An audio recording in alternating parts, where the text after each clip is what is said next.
You go to say something completely ordinary, and halfway through the word, your voice slips, jumps, squeaks, breaks. It feels like your own body embarrassing you on purpose. It isn't nerves. It's two small bands of wet tissue in your throat, losing their grip for a fraction of a second because you weren't given a voice. You were given an instrument, and every instrument in the world can be played out of tune. There's one stretch of life where this one goes wrong almost daily, for months on end. We'll get there. Find it right now. Put 2 fingers on the front of your neck and hum. That buzz under your skin is your larynx, your voice box, a small cage of cartilage sitting directly on top of your airway, where every breath you take has to pass straight through it, and stretched across the inside, edge to edge, are 2 folds of tissue. Your vocal cords, here's the strange part, on their own, they make no sound at all. None. They're 2 flaps sitting in an empty tube. They need wind. And the wind comes from underneath. Below the voice box runs your windpipe, straight down into your chest, and at the bottom of it sit your lungs. Those are the bellows. Squeeze them and a column of air comes rushing back up. When you decide to speak, muscles pull the 2 cords together until they're almost touching.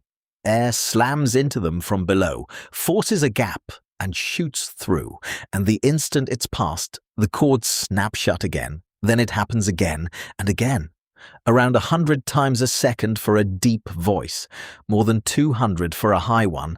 That flutter chops a smooth stream of air into a rapid string of pulses. And a rapid string of pulses is a sound wave.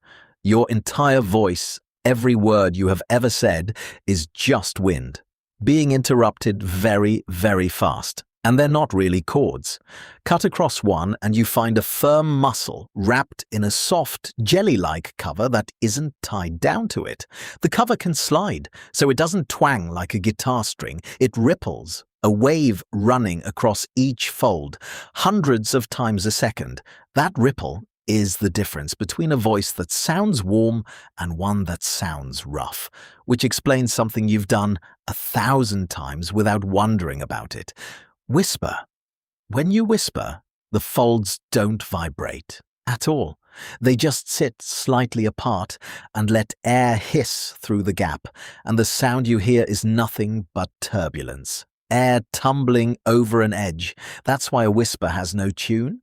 You can't whisper a melody. There's no vibration to carry one. Pitch is nothing but tension. Pull the cords tighter and thinner, and they vibrate faster, and the note climbs. Let them slacken and thicken, and they slow down, and the note drops. Exactly like tuning a guitar string.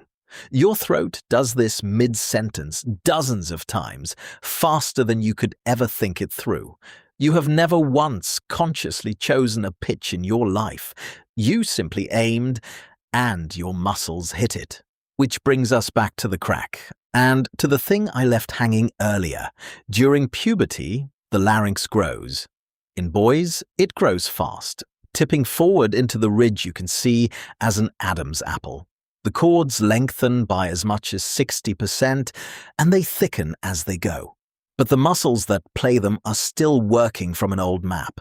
The brain fires off the exact instruction that used to produce a certain note, and the instrument answering that instruction is now a completely different size. So the note lands somewhere else entirely.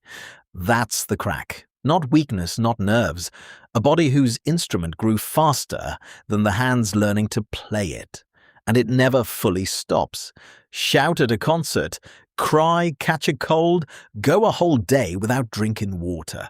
The cords swell or dry out, and the same mismatch happens all over again. Grown voices break too, and they just do it less often. And there's one last thing about this instrument that almost nobody knows. Making sound was never its first job. Go to lift something heavy. Notice what you do first. You take a breath and hold it.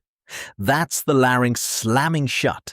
The folds clamp into a hard seal, your chest pressurizes, and your whole torso goes rigid, a solid platform to push against. You cannot lift heavy without it. It's the same seal behind every cough. Air trapped under pressure below the closed folds, then released all at once at whatever shouldn't be there. So the larynx is a valve, a lid on your lungs, built to keep things out and to lock your chest solid when you need to be strong. Speech came later. We took a safety valve and learned to play it.